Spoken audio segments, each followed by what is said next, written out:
Assalamualaikum warahmatullahi wabarakatuh. Selamat sore semuanya. Mudah-mudahan semuanya dalam keadaan sehat ya. Waalaikumsalam warahmatullahi wabarakatuh, Bu. Salam warahmatullahi wabarakatuh. Untuk absensi sudah saya buka ya. Nanti teman-teman bisa absen di LMS kita. Kita masuk aja untuk perkuliahan hari ini. Hmm, oh ya, sebelum mulai, silakan teman-teman yang bisa mengaktifkan videonya untuk diaktifkan dulu supaya kita bisa mendokumentasikan perkuliahan pada sore hari ini.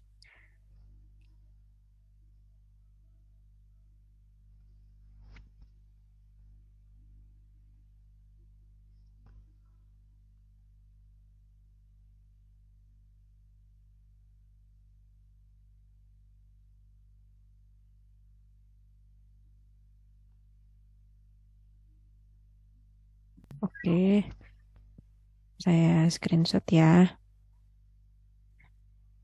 1, 2, 3. Satu lagi.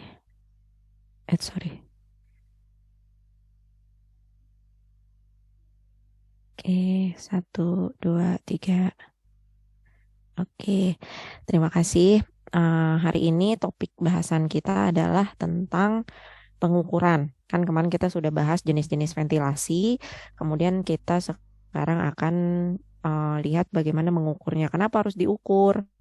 Karena nanti kan ventilasi itu harus kita set, harus kita atur seberapa besar kemampuan fan atau kipas untuk untuk menyedot atau menarik udara yang kotor, seberapa banyak atau seberapa besar kemampuan dari si sistem ventilasi itu untuk membantu membersihkan kondisi udara di tempat kerja gitu ya. Jadi kita harus nanti lakukan namanya pengukuran supaya ventilasi kita itu memang sesuai dengan tujuan dari pemasangannya.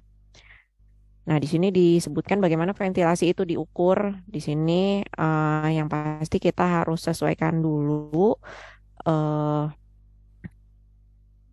kondisi atau apa eh, standar yang ada eh, di sekitar tempat kerja kita, khususnya dengan jumlah pekerja gitu ya. Jadi jangan sampai nanti mm, kemampuan dari si ventilasi itu untuk menyedot udara yang ada di tempat kerja tidak berbanding sama atau berbanding lurus dengan udara segar yang dipasok atau disebutnya make up air atau udara pengganti supaya memastikan si udara yang tadi sudah eh, disedot yang sudah pasti udara segar atau udara komponen-komponen udara yang harusnya dihisap oleh pekerja misalnya mengandung gas oksigen gitu ya itu semuanya terambil dan hanya tersisa sedikit udara yang lebih banyak mengandung zat pengotornya atau airborne kontaminan. Jadi nanti pada saat kita melakukan apa namanya pengaturan pada sistem ventilasi kita, pastikan itu sudah sesuai dengan jumlah pekerja, volume per waktu per orang. Kalau di regulasi nanti teman-teman ada lihat namanya itu eh apa kebutuhan oksigen per orang. Kalau nggak salah aturannya itu ada di Permenaker ya, di Permenaker atau Permenkes kalau nggak salah juga ada. Jadi di dalam satu ruangan kerja, misalnya di dalam satu kantor atau office itu berapa banyak sih dengan luasan tertentu jumlah orang yang boleh bekerja di dalamnya. Karena ada hitungan tadi berapa banyak atau seberapa besar oksigen yang bisa dia hirup gitu ya dari udara di tempat kerjanya atau di ruangan atau di kantor tersebut. Di sini disebutkan ventilasi diukur dengan persyaratan pasokan udara luar. Jadi tadi kalau kita mau menyuplai atau memasukkan fresh air atau make up air, baik udara segar maupun udara pengganti, itu harus disesuaikan dengan jumlah pekerja. Kemudian disesuaikan juga dengan flow rate. Jadi laju perubahan udara luar, kemudian rasio volume udara luar yang memasuki selungkup. Selungkup itu tudung atau bagian terdepan dari si ventilasi yang bentuknya seperti corong per jam volume efektif. Jadi nanti di alat yang kita gunakan itu harusnya menggambarkan berapa besar laju udara yang disedot dan yang dimasukkan melalui jalur ventilasi. Kemudian pengukuran ventilasi untuk yang lokal, sistem ventilasi lokal atau local exhaust ventilation system atau LEV itu biasanya diukurnya pada hood bagian corong, kemudian ducting bagian pipanya, kemudian pada air cleaning device ini pada filternya yang untuk penyaringan sama kipasnya. Sedangkan untuk yang sistem ventilasi udara umum atau general atau dilution ventilation system itu yang diukur adalah perbedaan tekanan udara di luar ventilasi, maksudnya tidak di dalam komponennya ventilasi, di dalam tempat kerja biasa sama di komponen ventilasi. Jadi kita bandingkan tekanannya, kemudian suhu, kelembaban, dan kecepatan angin. Kemudian udara panas dengan berat jenis rendah akan mengalir ke atas, sedangkan udara dingin dengan berat jenis tinggi akan mengalir ke bawah, sehingga dapat menyebabkan proses turbulensi. Di situ manfaat dari pemasangan fan atau kipas pada sistem ventilasi supaya turbulensi tadi bisa dialirkan antara udara panas dengan udara dingin itu bisa dikendalikan gitu ya, melalui komponen dari sistem ventilasi yang kita gunakan. Nah, alatnya untuk mengukurnya itu terdiri dari beberapa alat. Ada anemometer, baik yang model rotating vane ataupun swinging vane. Kemudian kita gunakan juga bisa juga gunakan anemometer yang berbasis suhu. Terus kita gunakan smoke tube, tracer gas method, dan pitot tube. Nanti ada gambarnya. Ini anemometer dan manometer serta barometer. Biasanya yang digunakan ini yang gambar sebelah kiri, anemometer ini untuk mengukur kecepatan angin. Ini mirip seperti direct reading measurement yang lain, peralatan yang bisa langsung dibaca hasilnya. Cuma bedanya anemometer ini ada seperti kipas angin kecil ya di bagian ujungnya. Kalau kita alat ukur yang lain kan bedanya ini di bagian probe-nya ini ya. Ada yang menggunakan misalnya sensor cahaya. Nah, itu berarti untuk mengukur cahaya. Alatnya juga bisa langsung dibaca di display. Ada ujungnya itu ke untuk mengukur radiasi. Nah, itu juga bisa langsung dibaca.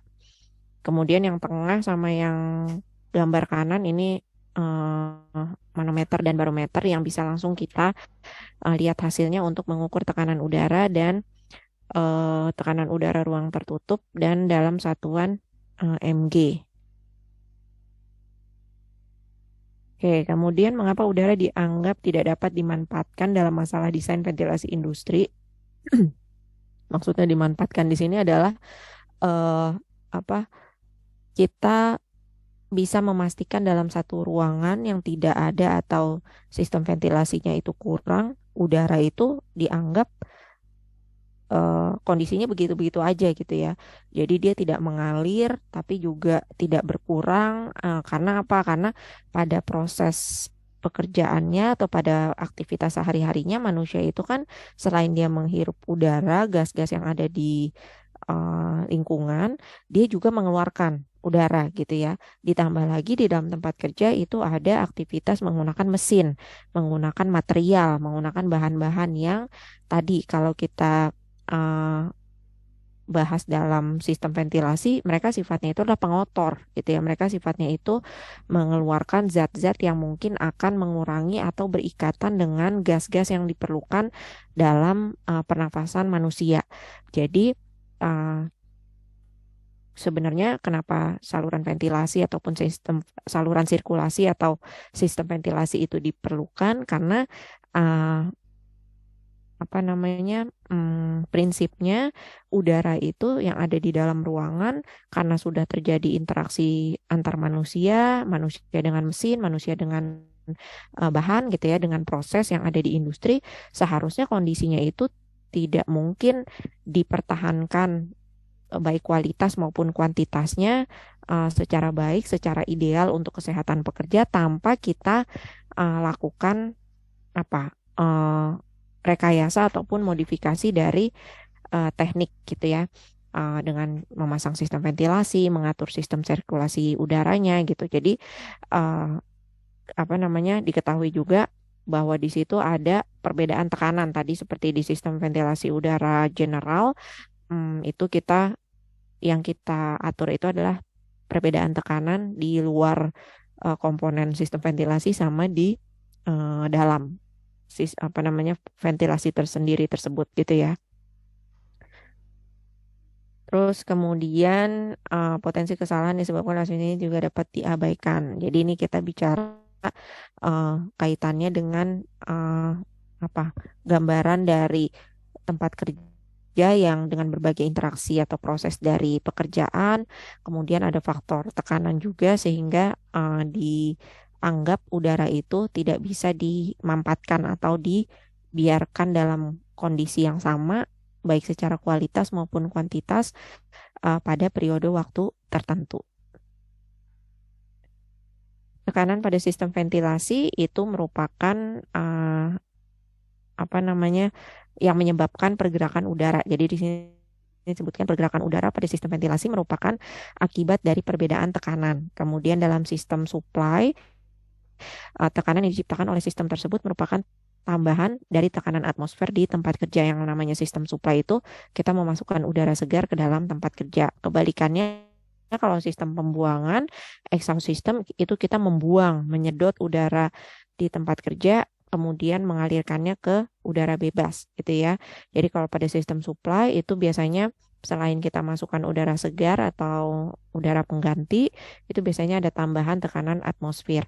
Kalau pada sistem pembuangan tujuannya justru untuk menurunkan tekanan di tempat kerja ke nilai tekanan di bawah atmosfer. Nah, ini corong tudung atau selungkup pada komponen sistem ventilasi bagian depan. Ini gambarnya diperbesar ya, aslinya mungkin hoodnya, tudungnya, cupnya itu tidak sebesar ini gitu ya. Tapi ini diperbesar gambarnya supaya memudahkan. Jadi kalau kita nanti mau melakukan pengukuran pada tadi di gambar itu untuk local exhaust ventilation ya, sistem ventilasi lokal, kita bisa melakukan pengukuran tekanan pada hood, pada cup atau tudung. Itu bisa kita ukur phase velocity-nya, kemudian bisa kita ukur slot velocity-nya, ini yang di kisi-kisi dari si tudung, kemudian bisa kita ukur plenum velocity, kemudian capture velocity, ini kecepatan menangkap, sampai nanti di ujung di bagian sambungan atau terusan dari si tudung ke ducting atau pipanya, itu bisa kita ukur juga kecepatannya gitu ya. Ini nanti cara mengukur pada bagian cup atau hood. Tadi yang bisa kita ukur bisa kecepatan tangkap atau capture velocity, yaitu kecepatan udara di setiap titik di depan cup yang diperlukan untuk mengatasi arus udara yang berlawanan dan menangkap kontaminan pada titik tersebut yang menyebabkannya mengalir ke cup atau hood. Kemudian bisa juga kita ukur phase velocity atau kecepatan wajah atau muka dari si hood, yaitu kecepatan udara di cup ataupun di celah slot. Kemudian bisa juga kita ukur duct velocity atau kecepatan saluran, kecepatan udara melalui penampang saluran yang harus cukup kuat untuk mencegah pengendapan gravitasi kontaminan partikulat. Jadi jangan sampai nanti kalau kita ukur di ducting di bagian pipa itu kecepatannya atau velocity-nya tuh rendah. Kenapa? Karena kalau di bagian sambungan atau kan tadi kalau hood itu bentuknya luas lebar, ketika dia masuk ke ducting pipa atau saluran itu kan dia mengecil. Nah, jangan sampai kalau misalnya kecepatannya tidak sesuai, justru nanti di perpindahan antara si cup yang lebar itu menuju ke pipa atau saluran yang kecil, justru di situ debu-debunya pada nyangkut. Nah, itu tuh yang nanti mesti diperhitungkan pada saat mengukur duct velocity.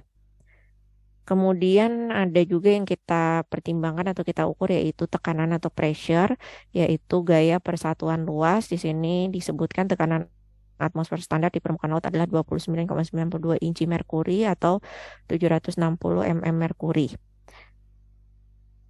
Nah, gerakan udara itu sangat dipengaruhi oleh tekanan gitu ya. Di sini dijelaskan bahwa udara itu mengalir dari tekanan yang lebih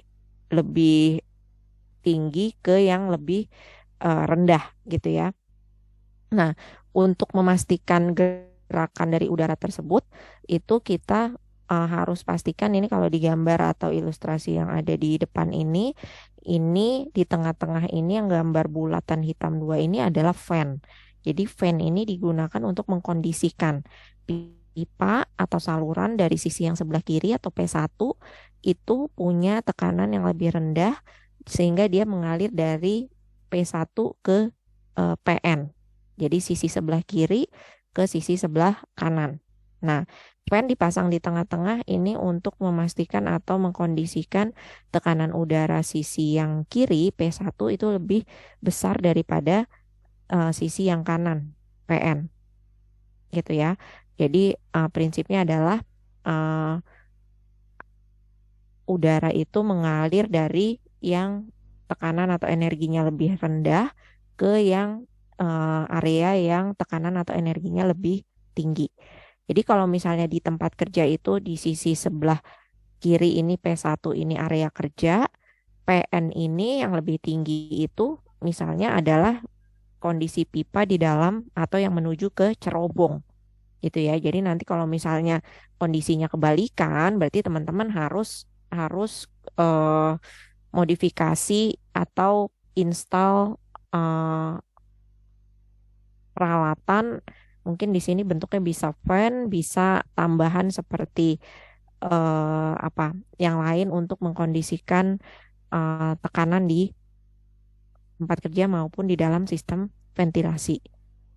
Itu ya, kalau di sini yang dicontohkan itu menggunakan fan yang fungsinya itu untuk menarik atau menginduksikan tekanan atau hisapan gerakan udara.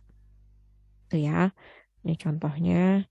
Kemudian tipe tekanan pada sistem ventilasi itu nanti ada static pressure, tekanan statis, ada kecepatan tekanan, velocity pressure, dan ada tekanan total.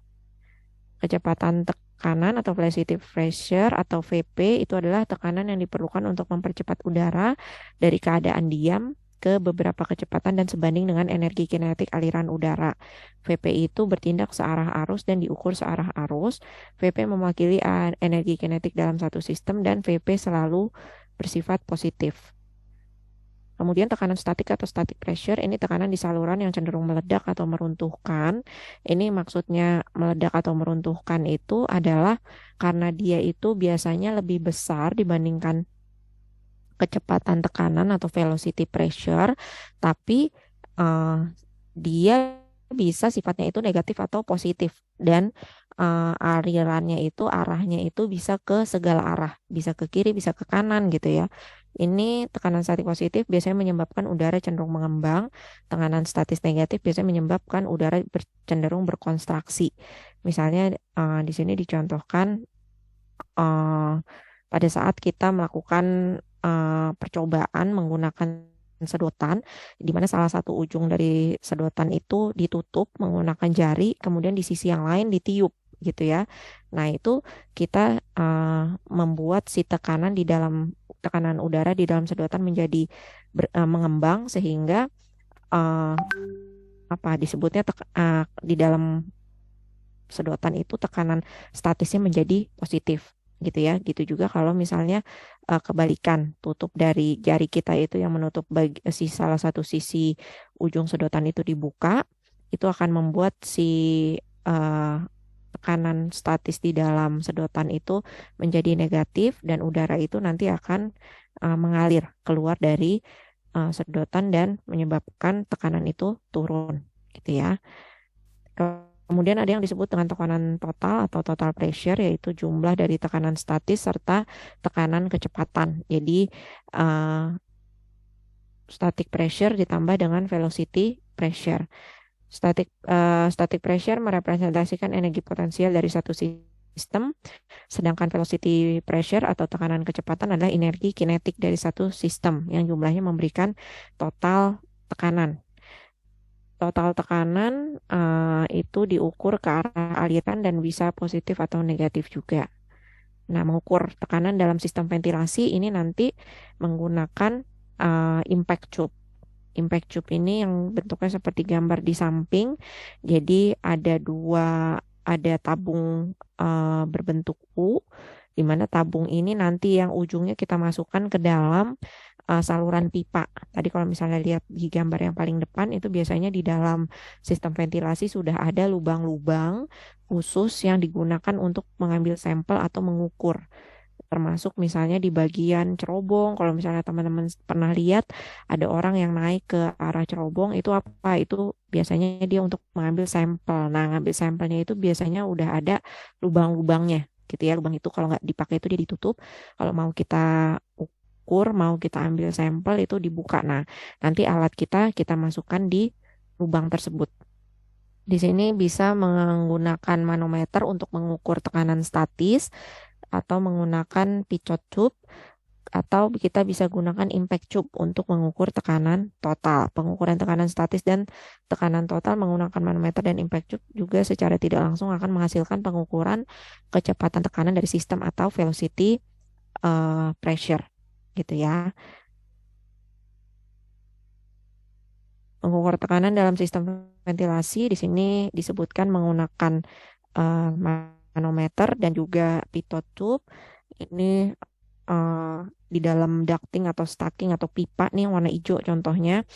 Ini kita masukkan di dalam lubang, lalu kita pastikan poin 1 dan poin 2 ini sesuai dengan arah aliran udara gitu ya, ke arah aliran gerak dari udara. Nah, di sini nanti kita baca di manometernya ini di tabung yang berbentuk U, di tabung yang berbentuk U, ketinggian atau perbedaan ketinggian dari sisi yang sebelah kiri maupun sisi yang sebelah kanan gitu ya, untuk mendapatkan tekanan kecepatan. Oke.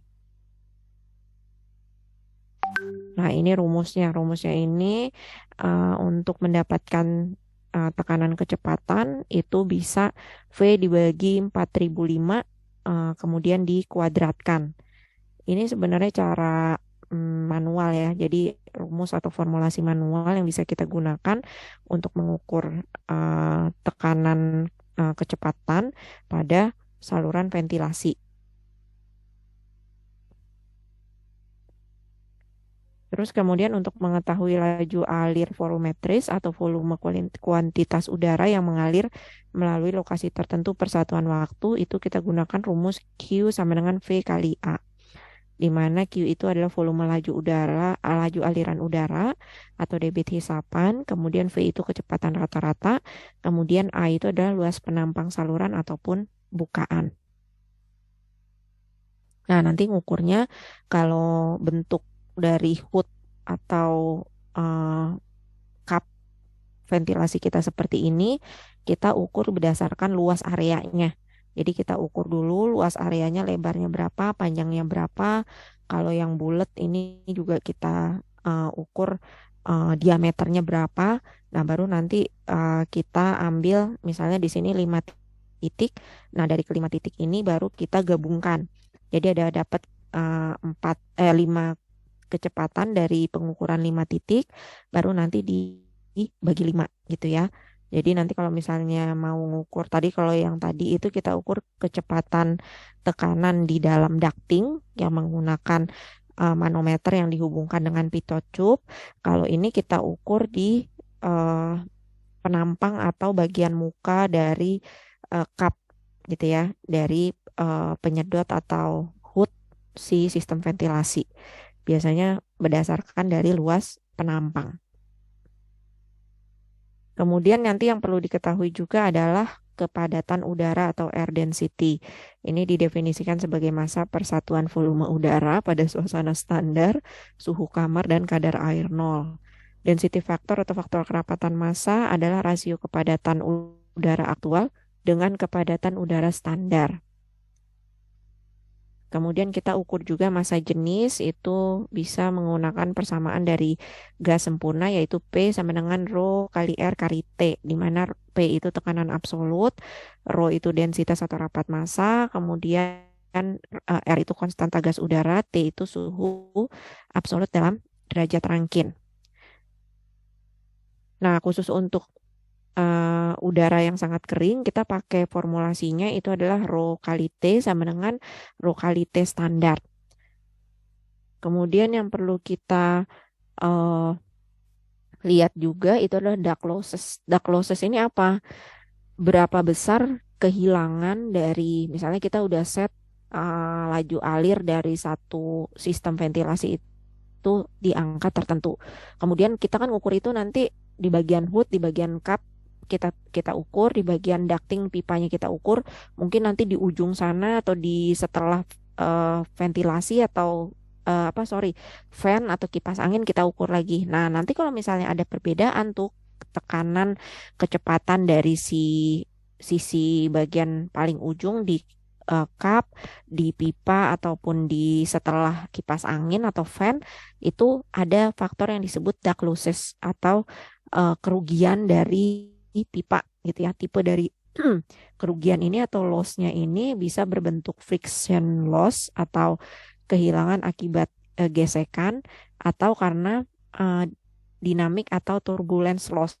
Jadi akibat dari perputaran di dalam eh, ducting itu sendiri gitu ya. Jadi kalau misalnya nanti ada perbedaan tekanan kecepatan di bagian-bagian sistem ventilasi, nanti itu silakan dicari kira-kira penyebabnya apa.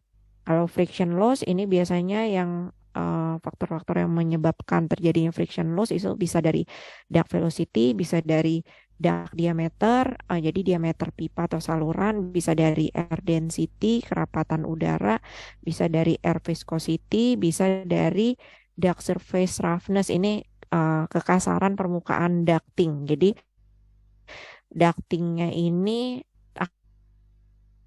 kalau teman-teman lihat di kan materialnya itu dari metal, jadi dari bahan metal.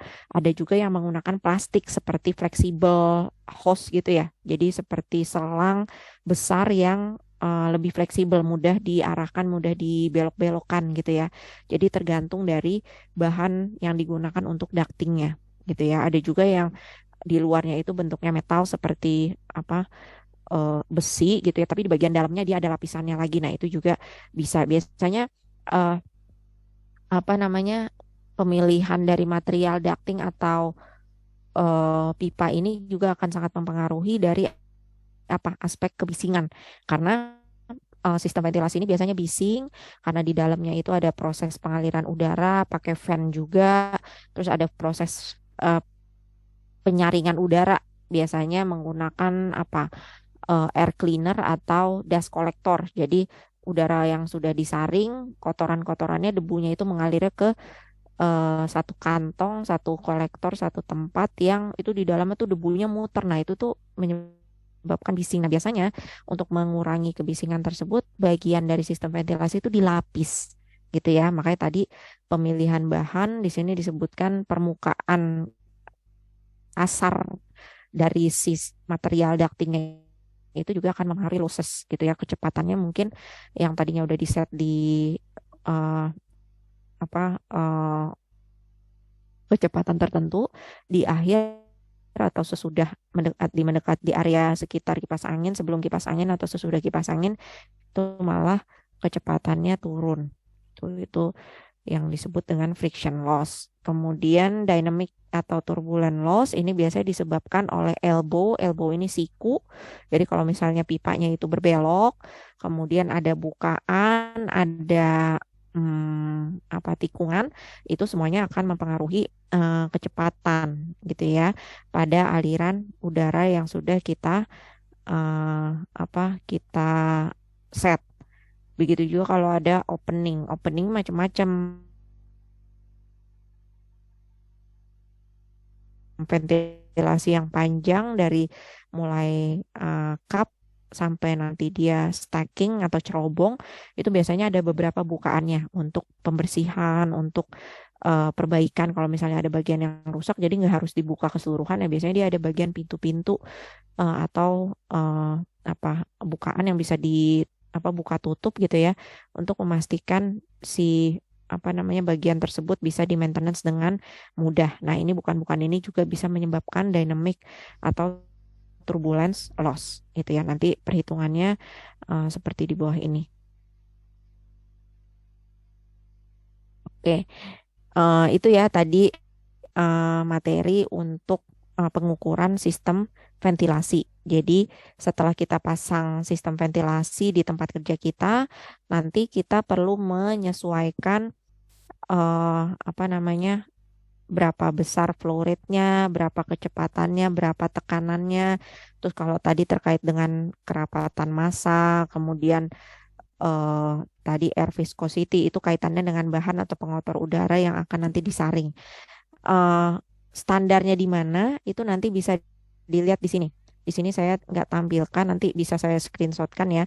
Ini bisa ambil hmm, di yang Malaysia ini ada di dalamnya itu ada standar untuk melakukan inspeksi dan juga pengetesan gitu ya.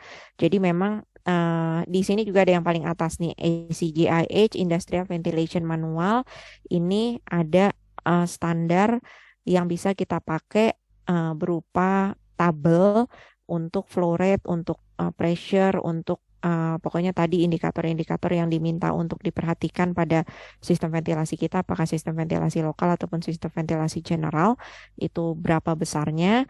Kemudian baru nanti kita buatkan sistem maintenance atau monitoringnya secara rutin gitu ya. Jadi standarnya itu ada, nanti bisa pakai yang tersedia. Oke. Seperti itu materi hari ini. Mudah-mudahan bisa dipahami. Sampai di sini ada pertanyaan nggak? Ini emang agak sedikit teknik banget ya. Nanti nggak ada sih apa namanya kita ngitung-ngitung di tempat kerja pun rumus-rumusnya itu nggak dipakai. Teman-teman biasanya nanti langsung kalau misalnya pasang sistem ventilasi itu dari vendornya langsung akan dijelaskan flow rate-nya berapa. Tapi yang perlu kita perhatikan itu adalah nanti pada saat memonitor karena apa namanya setelah dipasang itu sistem ventilasi kan kita yang memanage sendiri. Nah, pada saat memanage itulah kita nanti perlu melihat flow rate-nya dari sejak dipasang di awal sampai dia kita gunakan sehari-hari, misalnya udah 3 tahun, 5 tahun, itu flow rate-nya masih sesuai atau enggak. Kebanyakan nih di tempat kerja gini nih, ducting untuk menyedot si udara yang kotor itu di awal itu bagus banget, udara terasa segar. Tapi kalau udah 3 tahun, udah 5 tahun, kok lama-lama dia sedotannya pelan ya gitu ya. Jadi mungkin sistem ductingnya itu udah kotor, terus kemudian udah nggak sesuai lagi dengan pengotor udara yang sekarang ini muncul di apa namanya sirkulasi tempat kerja kita gitu ya. Jadi itu kenapa kita perlu melakukan pengukuran dan juga monitoring dari si sistem ventilasi kita. Standarnya nanti dipakai aja yang udah dikasih sama pabrikan sistem ventilasinya. Cuma kita lihat patokannya untuk maintenance rutin, pengukuran rutin, flow rate-nya masih sesuai atau enggak, laju alir di dalam sistem ventilasi, dalam ducting atau salurannya itu masih sesuai atau enggak, itu biasanya yang kita lihat. Kalau perhitungan-perhitungan tadi itu bisa kita gunakan nanti misalnya untuk mengembangkan si sistem ventilasi yang ada, apakah memperluas, menambah dari kecepatannya, atau ada pemasangan tambahan kan sistem ventilasi itu bisa dicabangin gitu ya, ditambah lagi cabangnya ke area kerja tertentu. Nah, itu biasanya nanti kita butuhkan perhitungan-perhitungan rumus-rumus yang tadi. Oke, mudah-mudahan bisa dipahami. Terima kasih banyak teman-teman semua atas kehadirannya. Kalau nanti ada yang mau ditanyakan, boleh japri saya juga ya. Nanti kita bisa diskusi di situ. Mudah-mudahan kita semua dalam keadaan sehat. Sampai ketemu lagi di pertemuan berikutnya. Kurang lebihnya saya mohon maaf. Mudah-mudahan bermanfaat. Wassalamualaikum warahmatullahi wabarakatuh. Selamat sore semuanya.